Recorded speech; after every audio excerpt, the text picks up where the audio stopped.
जुल्म के खिलाफ सच के साथ तो जुड़े रहिए, खबरदार रहिए सिर्फ ZHBTS न्यूज़ के साथ। ప్రాంతంలో డెక్కన్ డెవలప్మెంట్ సొసైటీతో పనిచేసే మహిళలందరూ 26 సంవత్సరాలుగా పాత పంటలు అంటే ఇక్కడ పెరిగే చిరుధాన్యాలు, పప్పు దినుసులు, నూనె గింజలు, ఇలాంటి పంటల విత్తనాలు, ఇలాంటి జీవ వైవిధ్యాన్ని ఎంతో కాలంగా మర్చిపోకుండా వ్యవసాయంలో రైతులు ముందుకు తీసుకెళ్ళాలి అని, ముఖ్యంగా మహిళలు వాళ్ళకు ఉన్న వ్యవసాయంలో ఉన్న తెలివి విజ్ఞానాన్ని ఉపయోగిస్తూ వాళ్ళు పండించే పంట విధానాలను సెలబ్రేట్ చేసుకుంటూ ఇక్కడ బయోడైవర్సిటీ ఫెస్టివల్ జరుగుతుంది ఎప్పటి నుంచో. ఈ సంవత్సరం 26వ సంవత్సరం ఇది.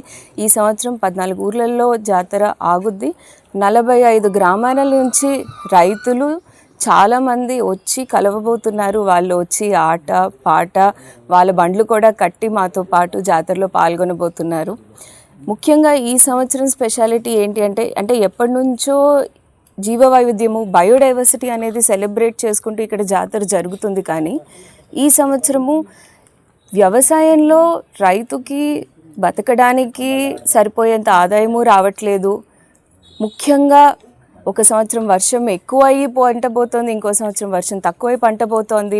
పంట పెట్టాలంటేనే దానికి కావాల్సిన విత్తనాలు ఎక్కడి నుంచో కొనుక్కోవాలి, మందులు ఎక్కడి నుంచో కొనుక్కోవాలి, పురుగు మందులు ఇంకెక్కడి నుంచో కొనుక్కోవాలి.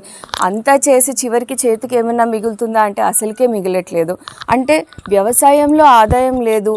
అదే రైతు తినడానికి పంట పెట్టుకునే పరిస్థితుల్లో కూడా చాలామంది లేరు. వాళ్ళ ఇంటికి పండించుకునే పరిస్థితుల్లో లేరు.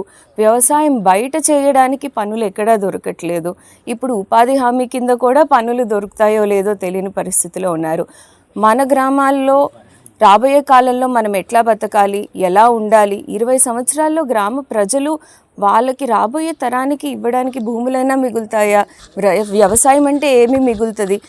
ఈ విత్తనం అనేది మిగలకపోతే వ్యవసాయం అసలుకే మిగలదు. ఆ విత్తనం నుంచే పండించే పంటలు, దాని నుంచే పశువులు, దాని నుంచే వాటి పశువులకు వచ్చే మేత, మనకి ఆరోగ్యము, మా దగ్గర కొనుక్కొని తినే వినియోగదారులకు కూడా ఆరోగ్యము అంతా ఆ విత్తనం మీదే ఆధారపడి ఉంటుంది. కాబట్టి ఈసారి మళ్ళీ 26వ సంవత్సరం అదే విత్తనాల్ని, ఆ డైవర్సిటీని సెలబ్రేట్ చేసుకోవడానికి మొబైల్ బయోడైవర్సిటీ ఫెస్టివల్ ఇక్కడ నుంచి స్టార్ట్ అవబోతోంది.